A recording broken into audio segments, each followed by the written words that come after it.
what we're doing is taking away all of the things that are obstructing the Mhm. wonderful thing that you are and you always have been.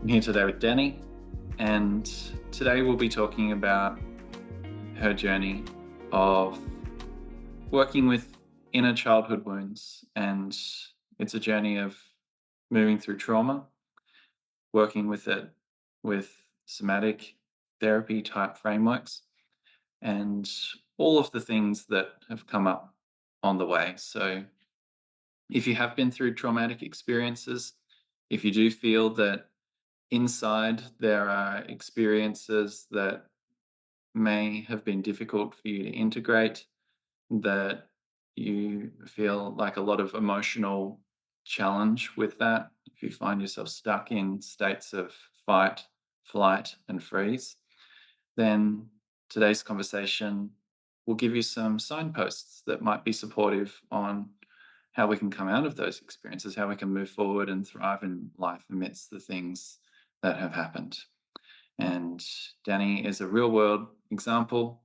She's a psychologist and also, most importantly, has lived through these things and moved through and turned these things into a really purposeful chapter of her life. And she's someone that has inspired me a lot. And so that's why I thought it'd be useful to pick her brain, hear her experiences, and yeah, so we'll be going through five key, really topic areas as we go into this conversation. But thank you for being here, Dany. And yeah, is there any things that you'd like to start off in as we make our way into the conversation? Thank you for that introduction. And I'm happy to be here as well and share whatever is helpful for people who around the world and everywhere that feel like there is no hope for their situation, that they feel like there's no like cure and there's no hope. At least in my experience with, as you mentioned, all the trauma that I experienced in my life. Like for a long time, I felt like there was no hope. There was nothing that helped me. And I have barely any quality of life, honestly. No like satisfaction, no connection to um I felt very disconnected from my body mostly. I didn't feel safe. I had um I was diagnosed with complex PTSD, mostly from being victim to child sexual abuse, and I had all of the, like, diagnostics around um all of them, all that you could have from ADHD, OCD that kinda come together with the CPTSD, they're, like, co-occurring. So, it really it was so difficult, and until I found all this work, this somatic work, that's when truly my life started to change. Mm. Well, thank you for sharing, and I'm looking forward to exploring further. And so on the journey, how, like, where did you start? Because it's often a really hard thing for a lot of people is like when you've been through these traumatic experiences, it's sometimes I sometimes use this as like the fish in the water effect. You become so immersed in it that it's like, how do you move out of that experience? Yeah. Where did you, what was like your start point? My start point was therapy, traditional therapy, Yeah. and so many years of it, so many psychologists, so many psychiatrists and medication.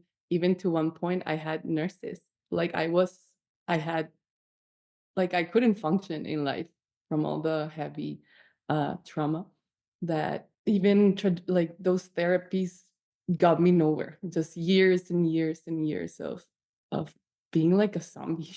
And yeah, that was mostly what it was like at the beginning. Yeah. So kind of a lot of being able to like come to terms with the things that you've experienced, being able to even speak about them. And Oh, yeah.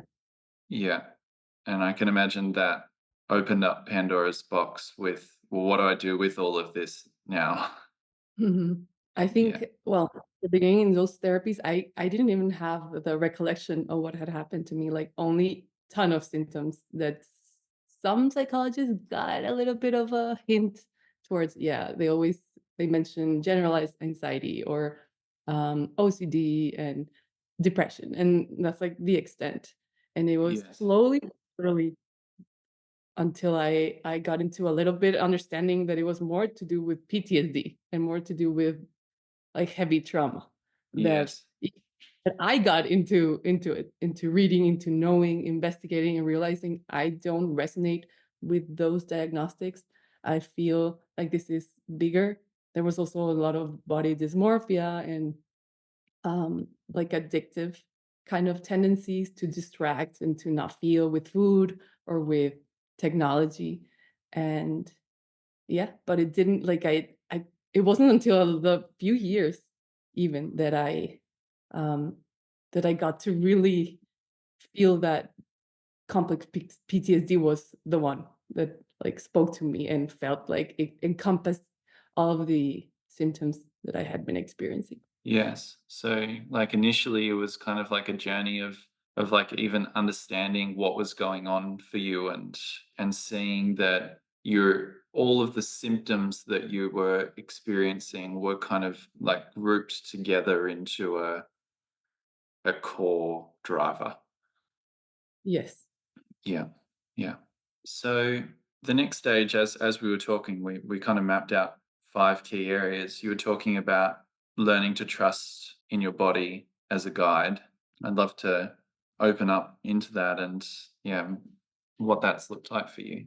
Okay. Before, I would like to say that the change, really what started changing my life is your work, Benny. And I cannot say enough that thank you, Instagram algorithms, for showing me Movement Monk because it changed my life and it really it gave me my life back. So, and part of it was going back into my body and feeling safe and listening to it again, its needs, because I didn't have any needs. I thought I didn't have needs, but it's like I didn't feel safe to access those needs or to even identify them. Mhm. Imagine. Thank you for for sharing that, Danny. And it's an honor. It's really an honor to be part of that journey. And I just see so many experiences that we've been through, and it can be really difficult to be able to process that, like through the things that are here and now, and our body goes through all these experiences, and sometimes it's really difficult to comprehend mentally what happened, but we go through all these experiences emotionally, and I'm really interested in how we can come back to the body and experience safety again in that place, and all these wonderful things. It really does warm my heart to hear of how it comes back to, fundamentally how we navigate this world, and like identifying from a space of, I didn't even know that I had the capacity to even be able to identify that I have needs. Yeah. Is such a huge thing, and I think it's really important that you highlight that, because a lot of the time, even in somatic work, it can be seen as like, I do this somatic exercise to feel this way, but that's not really the power of what it can be. Is like we're coming back and noticing what's here, and then using that as a lens to identify what's really in alignment with us, like at a cellular level, and to Mhm. notice, hey, my body's saying that something is not in alignment, and then we can reflect, okay, how's that showing up in my reality, and then start to kind of piece things together. And it does involve, things that happened in the past, and it involves how we interact with our future, and it's wonderful to be able to unpack that now with you today. And so yeah, I'd love to hear more just about, that process of like coming back to your body. Like, how did you go about even like developing a space of trust? Like I would imagine that with the experiences that you've been through and the traumas that you then start to notice, it must have been a bit scary to reconnect with your body with all of that sensory information that was there. Yeah, I'm trying to think the first time I started reconnecting with my body, and many of it was intuitively. Like the body's always searching um for healing, and it's just removing those obstacles for so it finds its own way. And my psyche, my soul was like, get in your body now, like you cannot keep going unless you're going disconnected. And I think for me was just knowing that that was the way, because I was already so open, like I could not keep going how I was going. Like the pain was so painful that I just had to just start. And then when I started and got into my body with some of the movement monk practices, that's when the body started telling me, like, okay, now this is too much. Do it slowly. Do it just one day, and then take a break. And then, okay, there's gonna be a lot of stillness, a lot of just breathing, and mostly like that. That's the moment I embodied that intuition that comes from um, somatic practices and just coming into the body. That's when like the guide starts like a doctor is like, okay, this 2 hours, 1 second or 30 seconds, stop, rest, go eat something, go drink more water. So kind of like that. Yeah, yeah. And it's really powerful what you're sharing because like the shift there, and I see this for a lot of people, is like initially when there's so much stuff that's happening in the body, and particularly in cases of trauma where we have learned ways to cope, which often cause fragmentation and separation from Mhm, from ourselves, from the like that experience of wholeness in who we are. And so like parts get separated and all that sort of stuff. We can then try to seek answers. And it's sort of like what you shared of it's like, someone please tell me what's going on. And there's no shortage of ways to get that diagnosed. And then that can still kind of put us in the frame of someone else knows my experience better than I do. And what you shared is as you've been reconnecting back with the body, you started to then look internally for, oh, I mhm. know myself and I start to identify my needs and honor them. And I'm sure that that is challenging when you come from a place of you didn't even know that you had them. But even starting that process of, identifying simple needs like my body is signaling hunger, my body is signaling a need for rest, or my body's signaling a need for movement. Go to the And bathroom a single to time. go to the bathroom, Don't you know, forget.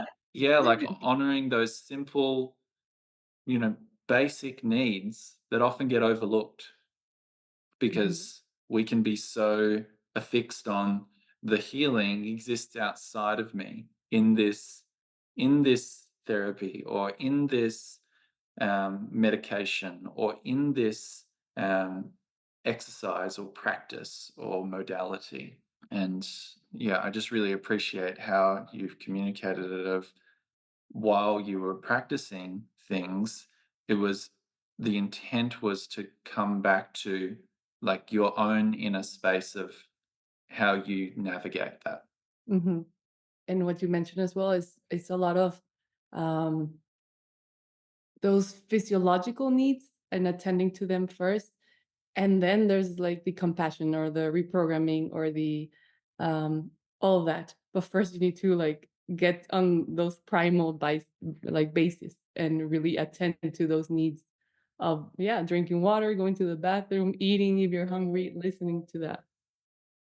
I think that's a really powerful distinction and basis, because so often I see, um, I work with so many people on a journey of healing, and we can get so ahead of ourselves with all of the things, even like trying to do things like meditation or even breath work and all of that sort of stuff when our core like physiological needs are still not being met.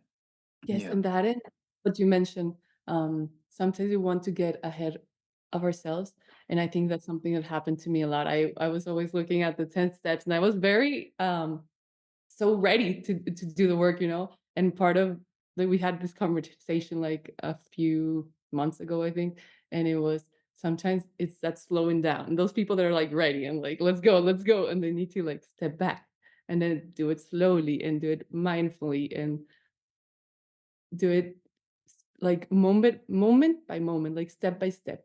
And that's very powerful. Because sometimes we feel like, oh my God, there's so much to go, you know? And we feel like paralyzed.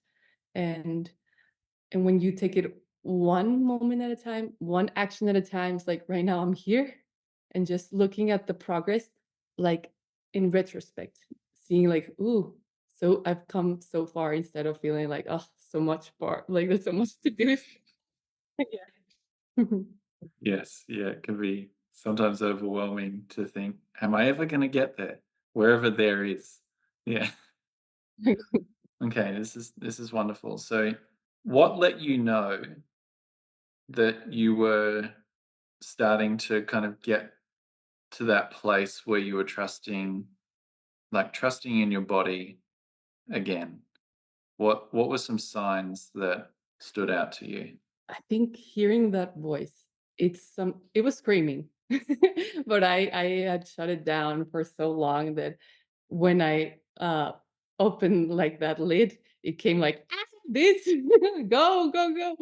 And I think it was slowly just listening to it, doing what it asked, even if it was weird, even if it was like dance in the middle of nowhere, like in front of everybody, and sing and go to this retreat or do this like alternative practice. It was just listening and listening and listening, and slowly it started getting louder, and I could trust it more. The more I listened, the easier it was to listen. I don't know if that makes sense. Yeah, yeah, I hear you. I hear you. So it's like I suppose it was that knowing that you could start that process of listening and be open to, it's funny, like, I can't remember the movie that came up. It's like, you want the truth, you can't handle the truth, you Yeah. know? And it's kind of the same when we're working with the body, because the body, in my experiences, is nothing more or less than a truth teller. Mhm. And that truth can be difficult to face because like it doesn't the body doesn't have a story. We have the story, Mhm. and it's not to discount that story, and also acknowledge that that story and that interpretation can change. And but yet the body is just there innocently, this innocent expression of energy in motion, which is emotion. And Mhm. we we're learning to work with that, learning to come to terms with all of those things, and trusting that that intelligence that is coming forth is rooted in something that is really for our greater good. This is what I believe. Yeah, as it is really painful, as you say, facing the truth. Sometimes you're ready, sometimes you're not. But knowing that on the other side is fulfillment, happiness, reconnection with what matters, finding your purpose, having that vitality again, excitement for life.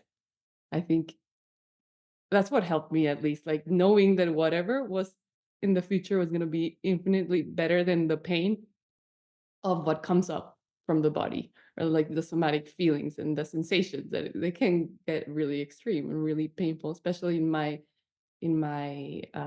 practice and my healing journey. So, but yeah, always that feeling that the peace that comes with it, and I don't know, I just feel like it's so much better on the other side.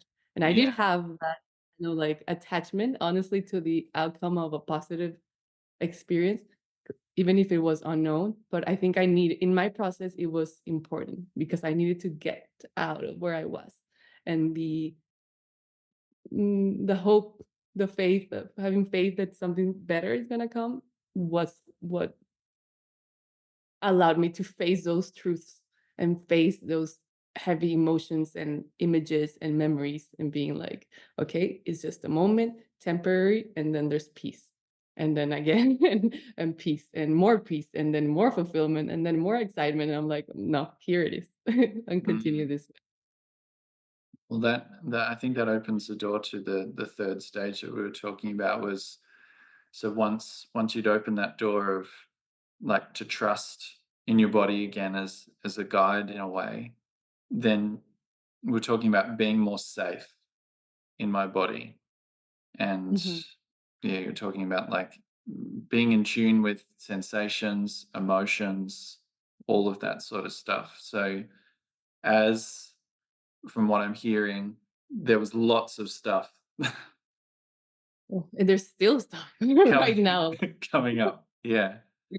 And so you're saying, faith as an important part, and I think that is such a powerful statement and perspective, to, like, that belief that things can be better. And because, like, at the end of the day, fear and faith are kind of the same thing. It's just worshipping different gods in it in a way. I'm making that a very simplistic perspective there. But Fear, faith are different, are gods, you say? yeah, like, we could. I sometimes look at it in this way of, like, fear. You could see as an acronym of false evidence appearing real, and Right. often when we live in that reality of the things that happened, and when those experiences are just so traumatic that we don't want them to happen again, fear Mhm. comes in to save the day, almost as this godlike figure to protect us, of saying, oh, do this, don't do that, because this will happen again. And then we worship that. Mhm. you know Whereas faith, and depending, I'm not here to make anyone believe in anything. You believe what you choose. I have a belief in God, and I have a faith. And also I see that even the sentiment of giving faith, that is to surrender to something that is bigger than us, something that is there for our greater good, and depending on the relationship. So this is some ways of how I kind of consolidate that within myself, of what God am I worshiping, you know? Mhm. No, that's so important. I think emphasis on the believing whatever God, Krishna, Buddha, God, Catholic, whatever, just believing in something bigger than you is so important, because connecting to that spirit, to that something really, I mean, what is trauma? It's not feeling safe in the world, in the world, yeah, and believing in something bigger is kind of like changing that belief that the world is safe, that there's something benevolent out there, that if you heal that trauma, you're not just gonna fall in your face and relive it again. Like, what gives you that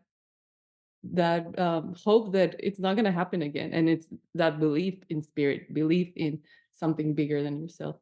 So Yeah. so that one can really feel safe to leave and to know that it's not gonna happen again. I think that that's really powerful, because so often when we do have that intent of, like, I want to feel safe in my body, Mhm, it can be a very isolating experience of, I'm protecting myself from all of the bad things that may come toward me in the world. And having that faith, really, because, like, a core belief of my own is that we each are in, like, a spirit, living in a physical experience. We are in this soulful journey, and so everyone has that. And so if I just see myself as a body, though, that is very like I then just see difference. I see I am a man, you're a woman. you- I will then compare myself based on all of those physical circumstances. But if I can experience myself more as a spirit, more as we are connected by this unified force, call it God, then I can see the spirit in me and experience that through this body, through this vessel. I can see that in you. I can see the inherent connection. And that alone starts to, oh, okay, I'm not in this alone. I'm experiencing this vessel. Connection, let's talk more about that. I feel like it's so important Yeah. in healing aspect, and it can also be like a trigger, especially in complex trauma, because of all the traumatic experiences that happen mostly within the context of another person. So that's where the most damage happened, at least in my case.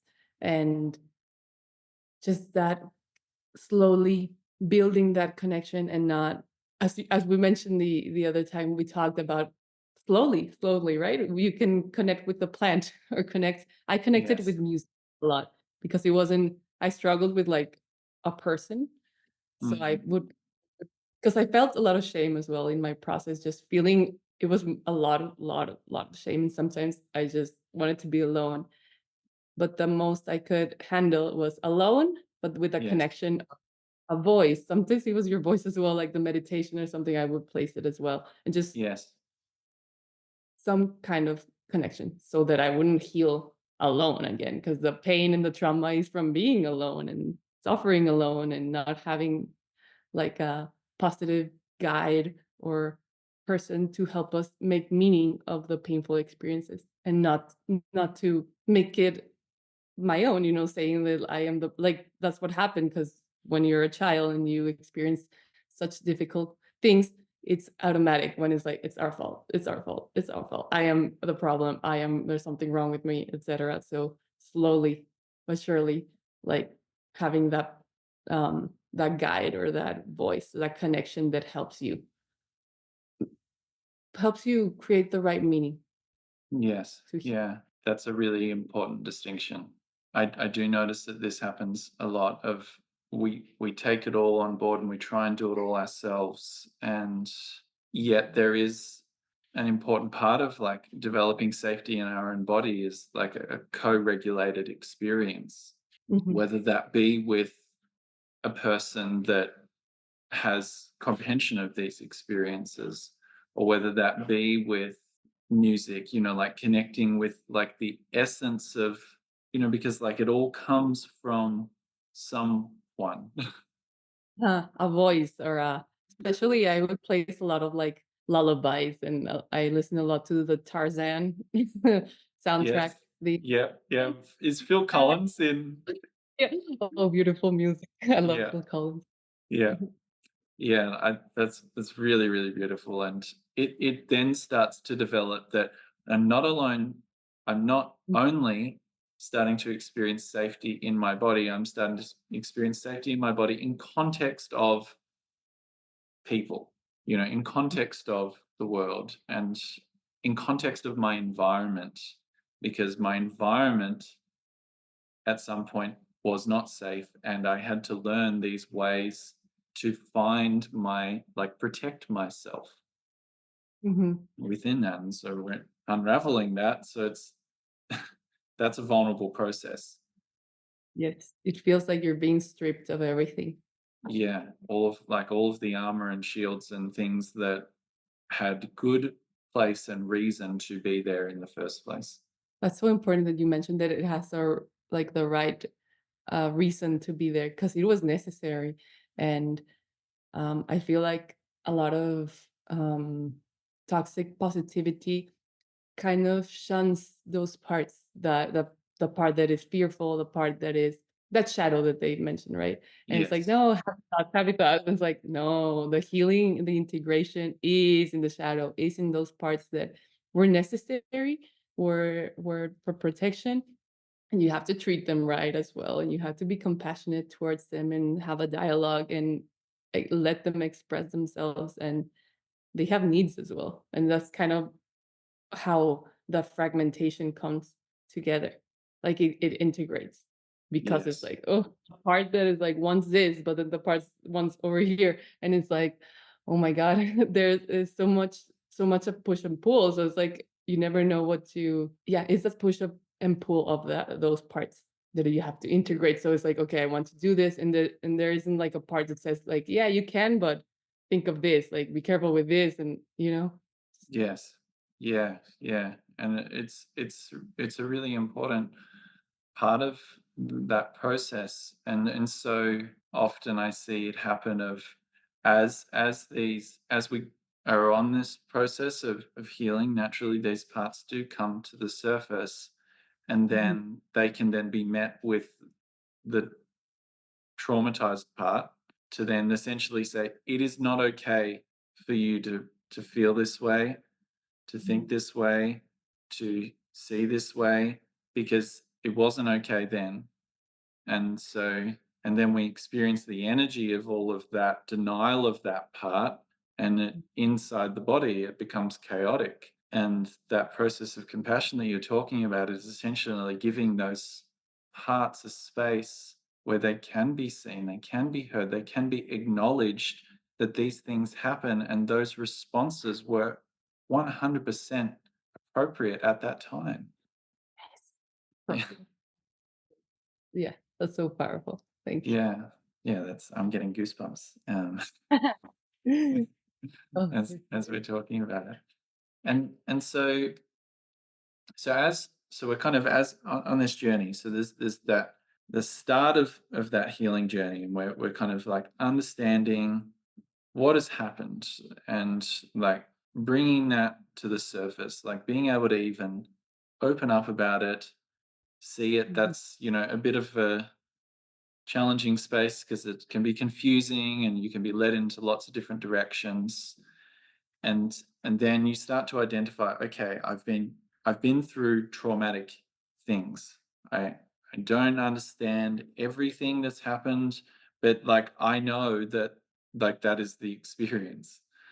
mhm, So you connect back to like the core of how you're experiencing really through your body, mhm, and then you start to develop a trust in simple things, moving in a direction of starting to feel safe, not only in your body but then with other people in different environments, connecting with safety, things mhm. that you know are safe to you, trusting in that things can be safe. And then you mentioned when we were talking previously about trusting in your strength as a person. So I'd love to talk to that.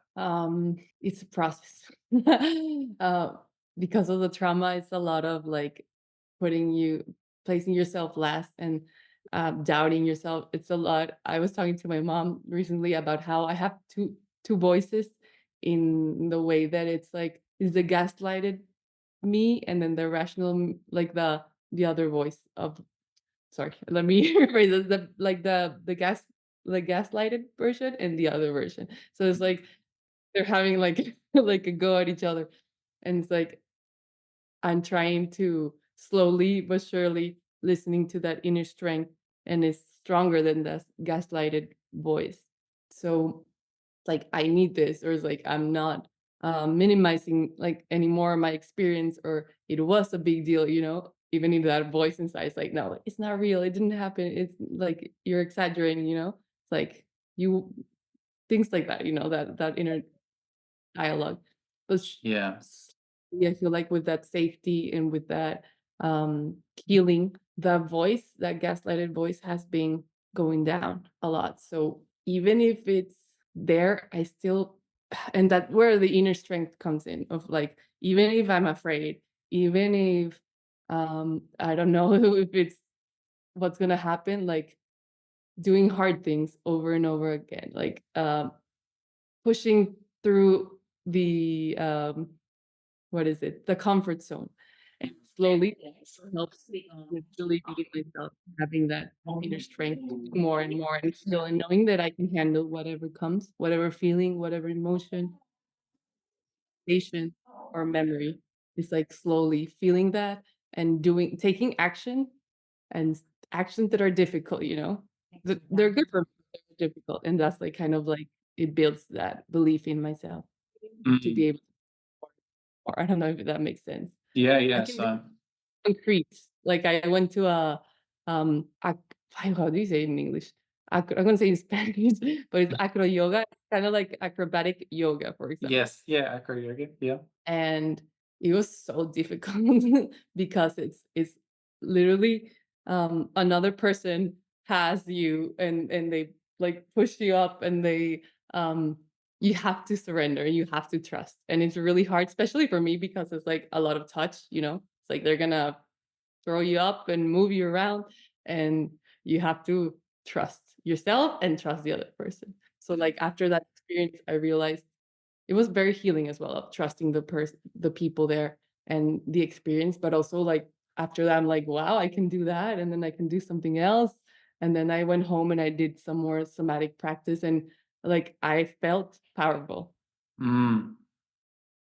That's really powerful. So it's um if I was to reflect that back, so it's initially there's this kind of, and I'm hearing that it's a continual experience, and it's the same, it's the same for me, it's the same for so many people. Like, we have this voice of doubt, where we can kind of like gaslight ourselves and Mm, re-experience like where that has happened. And then as you started to establish more safety in your experience, there's this, okay, well, I can essentially challenge this, not to act mhm, in spite of it, but to like see, like, I'm interested in like what I can what I can do, and like opening up to new experiences and starting to build essentially like a whole new reality of evidence as to mhm, how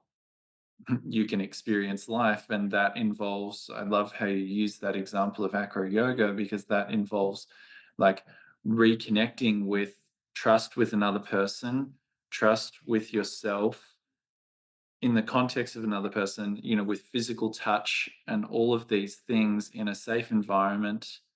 mhm. And I can imagine that would have been a huge thing. And so you're like essentially kind of moving into these spaces that were not safe, where you didn't have a choice, and then reintegrating a new experience.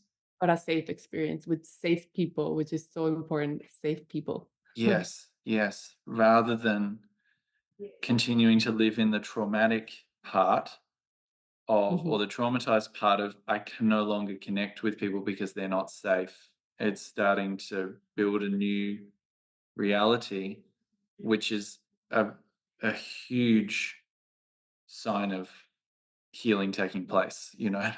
Yeah, yeah. And so thank you for sharing that. And it's I think we're never done, like, I was working with a client today, and she was asking about like, when will I get to like this place, and we were talking about how that would feel, and like I would no longer be triggered, and I would no longer be in a freeze state, and all of that sort of stuff. Mhm, And I just had to say, well, we're never done, like, however, though, like, one of the useful things is our reality continuing to expand in alignment with like the truth of us and the things that we would like, and all of that sort of stuff, or are we continually sabotaging that or resisting that, or is there this forward momentum in life? And I think that more importantly than life being like a fixed experience of, I know I'm healed when I no longer experience pain, and all of that sort of stuff, but it's how I continue and continually and able to meet these experiences, because life's going to keep challenging us in different ways. And feel free to, if I'm, I was just a comment about how some maybe about that, wanting to know when it's done because I feel like I also experienced some of that. I think it's just like some kind of stability, don't you think, of when it's like when is there more peace, more positive experiences than like pain? Like a balance, you know? yes, A bit more positive than since since you began, you know? You wanna feel like most people, I don't know if there's a lot of people that just don't wanna feel so bad anymore, and it's a lot yeah, of, like, go through this so they can at least have more positive experience, you know, and sensations and peace within. yes, yeah, I hear you. And it's talking to one of the things that you've brought up just as we were speaking was, around, I'm paraphrasing, but like how we can try to override these experiences with positivity. And Mhm, and I think there's a distinction here with what you're sharing is a lot of what we're doing is clearing if we were looking through life through like a lens, which we all are, that's our lens of perspective and perception.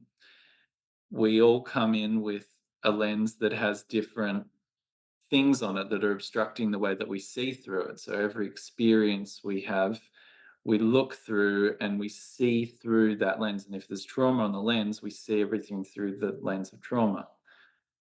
And so mhm. at that point, if we haven't cleared the lens, we're just like trying to put positivity over the top of it. It's still a dirty lens.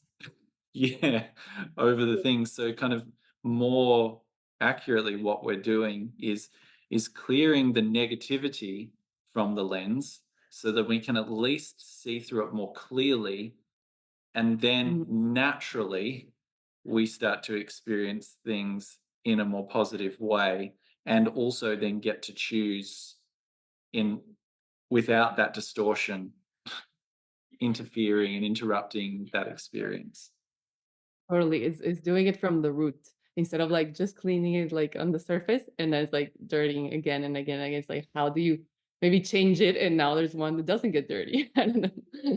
And it's Yes. like, instead of, like, constantly, um, from the surface or with medication, you know, that's a lot of what happens, that they mask the symptoms, they mask the painful sensations, but it's not a cure. It's a Band-Aid. And it's like healing and working, as you say, clearing what's underneath and then slowly tapering off, you know? Yeah. Yeah. Yeah. The way I kind of find it useful to see is like within each of us, every single person has this unique light that is there to shine.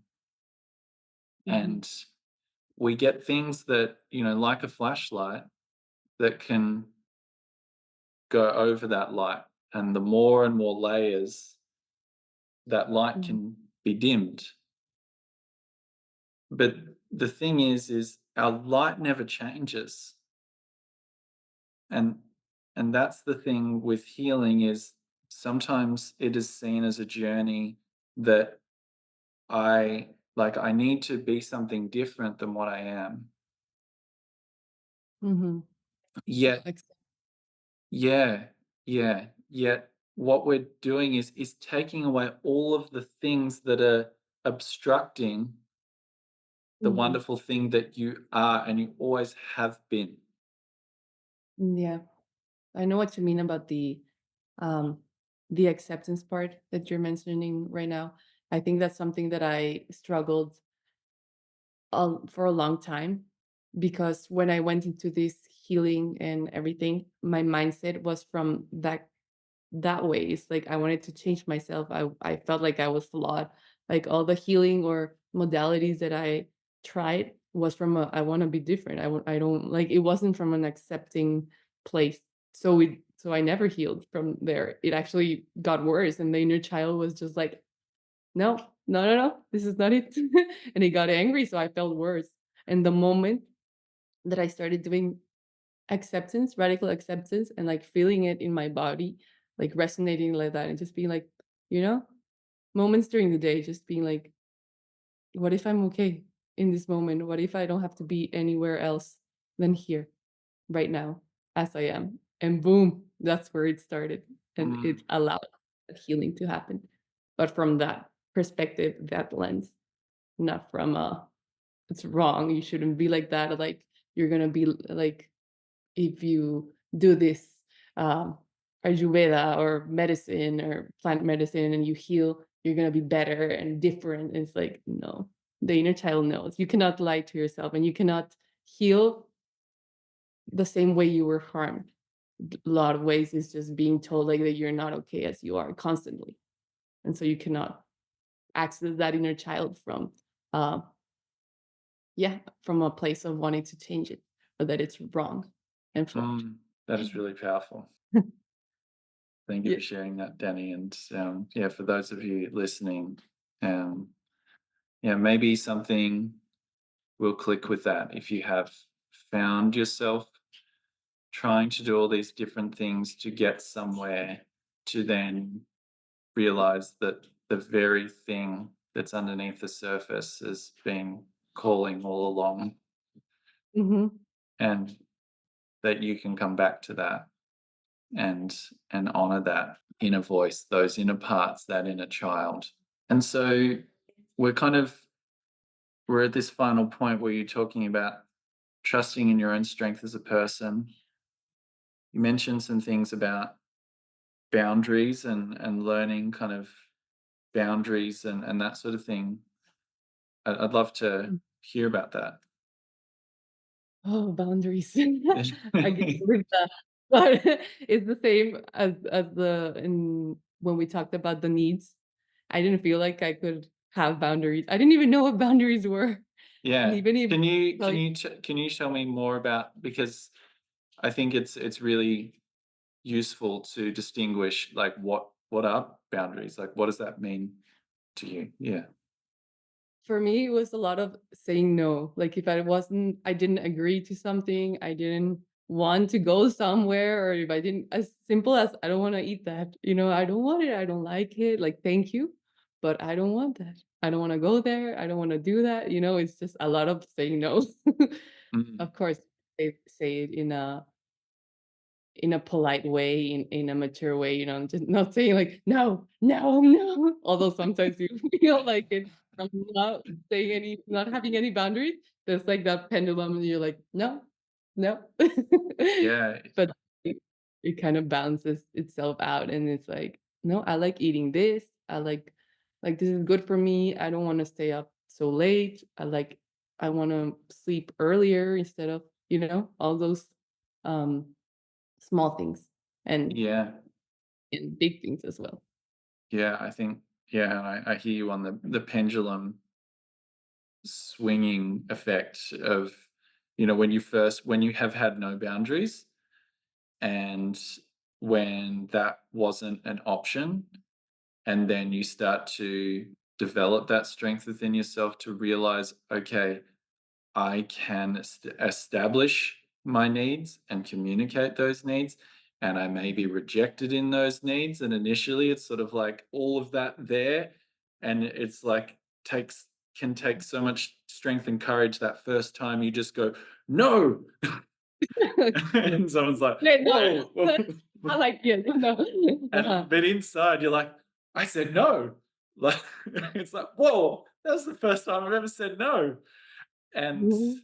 I think like this is like the reality of like learning boundaries that often doesn't get spoken about, of that process of how we get to that point where that can become a more mature expression of no, without all of that energy behind it. But it kind of has to, it doesn't have to, but it tends to happen in those Mhm. beginning stages and to like give ourselves compassion of what's actually happening when we're learning boundaries, of we are learning to like essentially develop a new sense of security in ourselves, of saying what is good for us and what is not, and with that we can then become subject to someone else's interpretation of their needs being projected upon yours, and it gets really, and that's often what we're dealing with. And I think that a lot of we can get stuck there,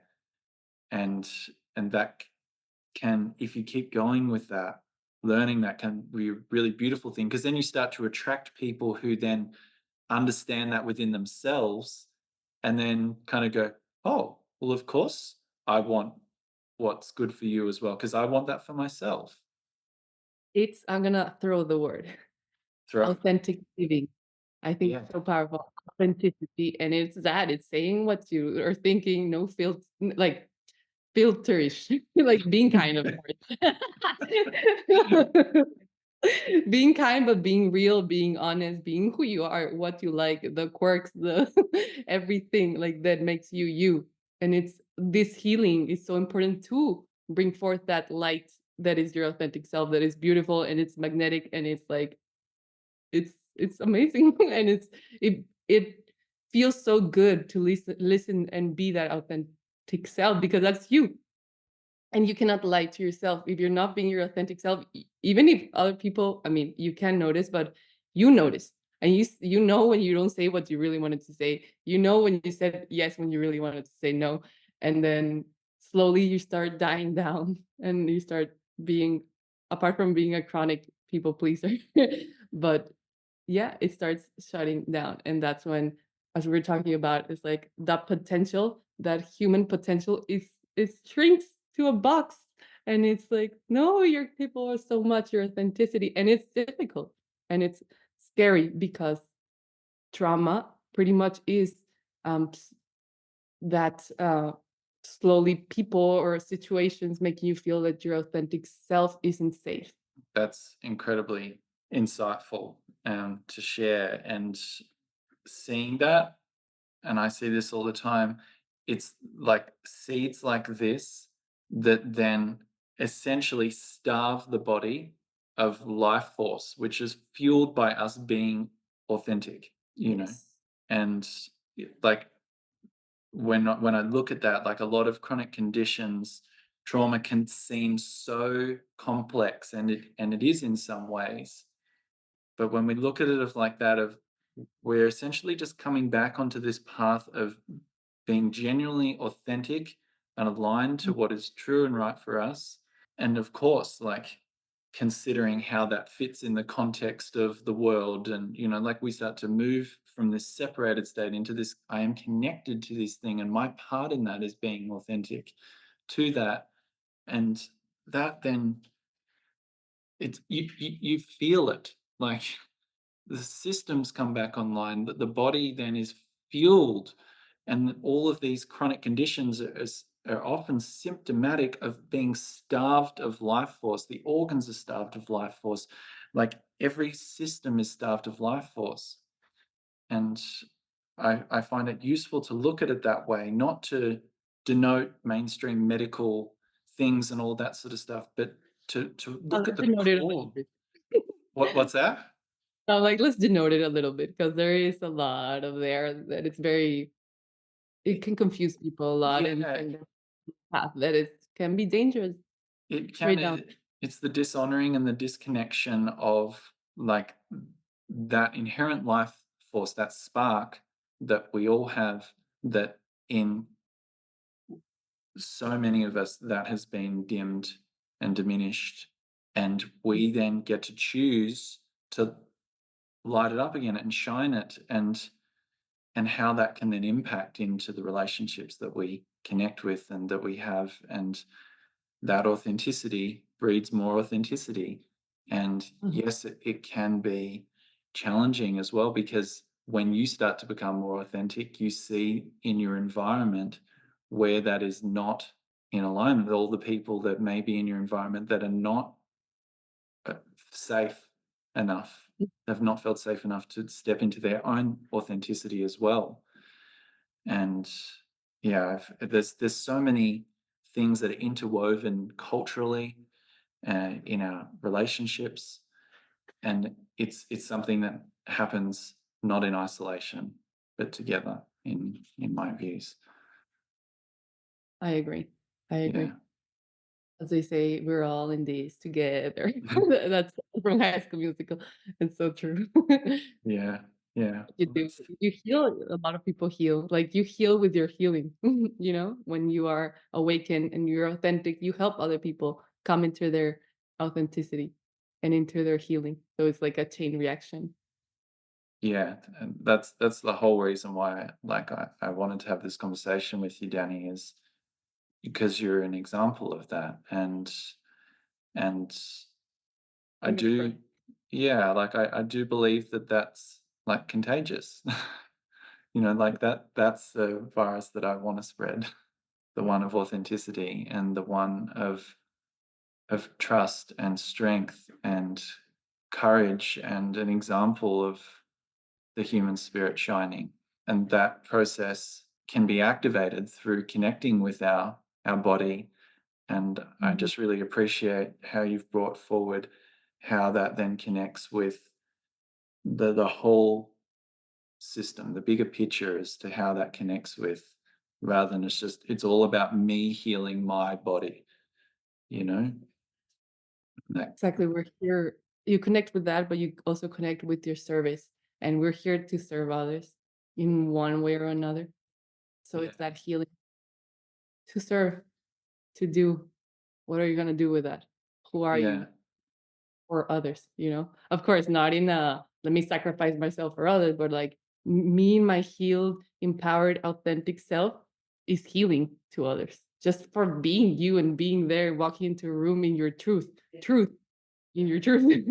And that's so powerful. You're like, what are they drinking? What's that person who lights up the room smoking or something? That's how they say it in the jokes. It's a joke. But it's like, what? And they want to know, because that truth resonates with people. That yeah. healing state resonates with people. It connects beyond language, it connects beyond culture, it connects beyond race, it connects beyond gender. And yeah, I do believe that we need more of that more than ever. And so as we wrap up, Danny, I'd love to hear you talking about how, you know, what you have been through and how you have moved through it has instilled a sense of purpose. And I know that you're, yeah, doing some purposeful work and that's continuing to grow. I'd love to hear more about that. And There's a lot of things that I feel have improved, and I'm not gonna use that word, that have um, integrated, heal, like aligned to my truth. And it has been a lot of serving. In what I connected a lot is like through my experiences, what I lived through, even if it was really traumatic and difficult and hard. Well, it kind of gave me purpose, and I've chosen, to make it a purpose, to find meaning in what happened to me and help others. In Right now, my mom and I are trying to create a charity organization to help other victims of child abuse. And it brings me, I mean, I know it's a very difficult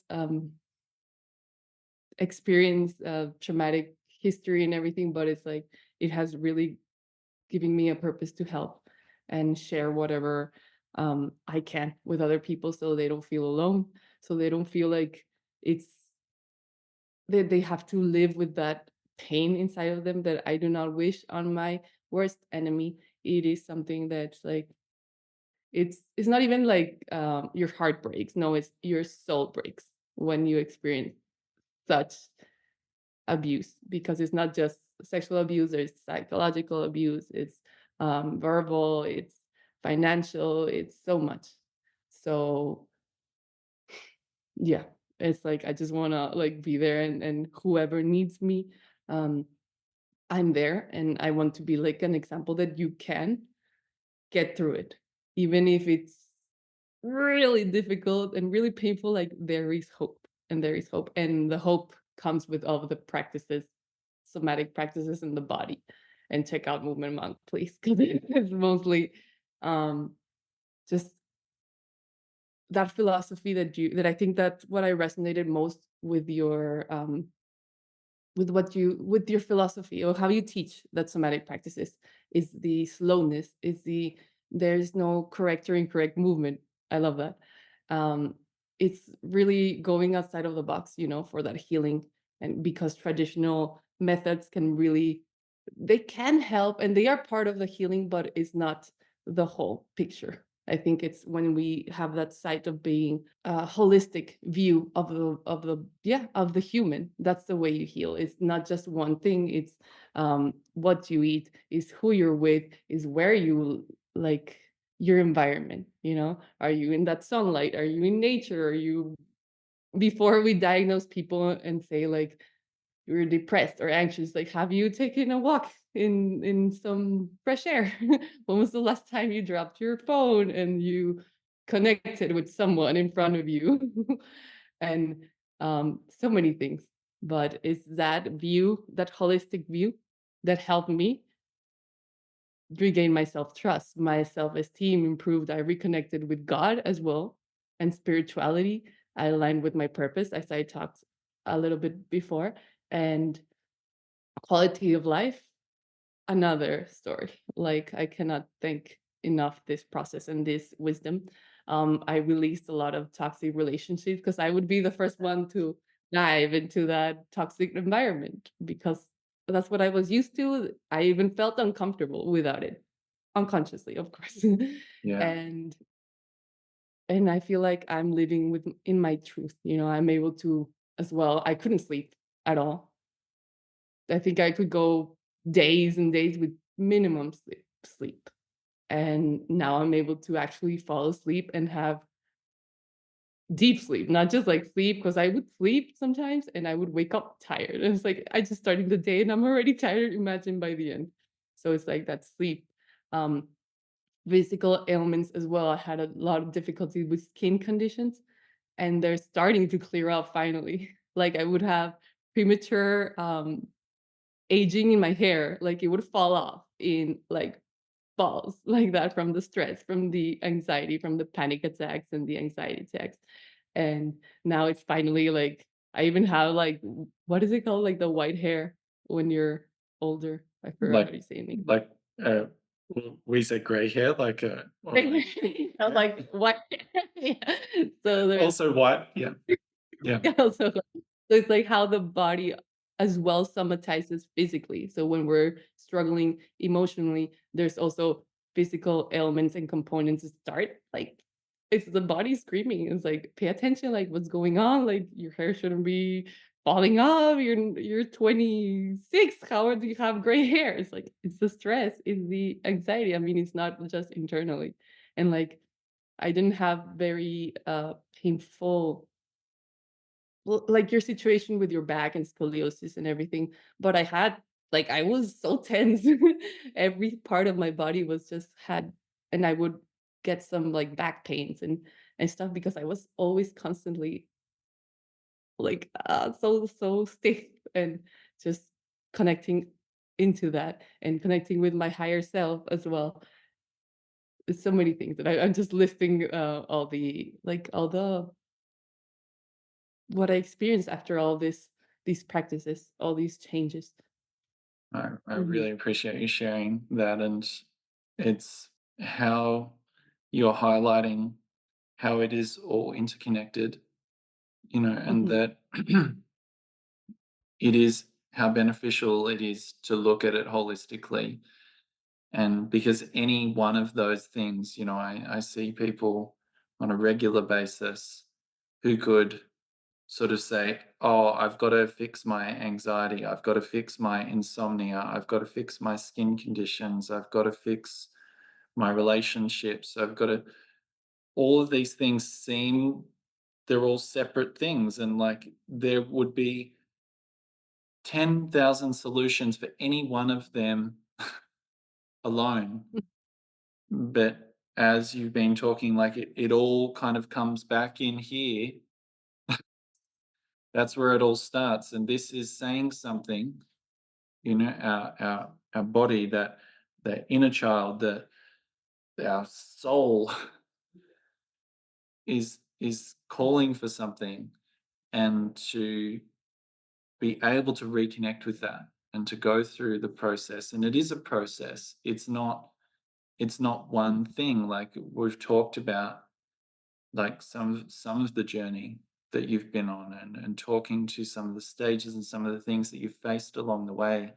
And I hope that it it gives not just hope, but like steps, Mhm. signposts that others can look at and go, oh, okay, like I'm in this stage where I'm learning to trust in basic things in my body again, and to honor that stage where they're at, and not try and get to the next The finish. stage. Yeah, yeah. And I think that's a really powerful takeaway that people could, um Mm. yeah, who've, if you're experiencing chronic things, if you've been through trauma and you just don't know where to go from here, go back, have a look at this Uh-huh. conversation, and we're here, at the end of the day. Like, I think that's an important thing, is to know that you're not alone in that journey, and to know that you don't have to do it alone, and that, like, that is one of the biggest illusions, that, like, no one else will ever understand Mhm. me and what I've been through, and how could I open up to that? But that is not true. Like, you can be held in that space. You can move through that space.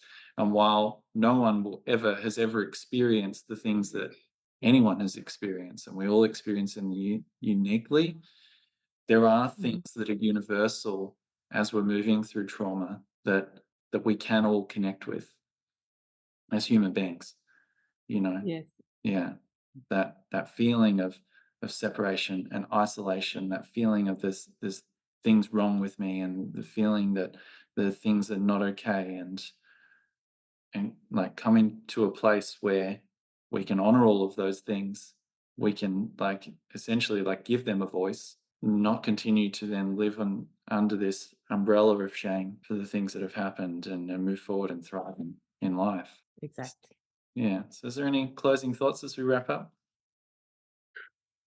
I'm like finishing thoughts.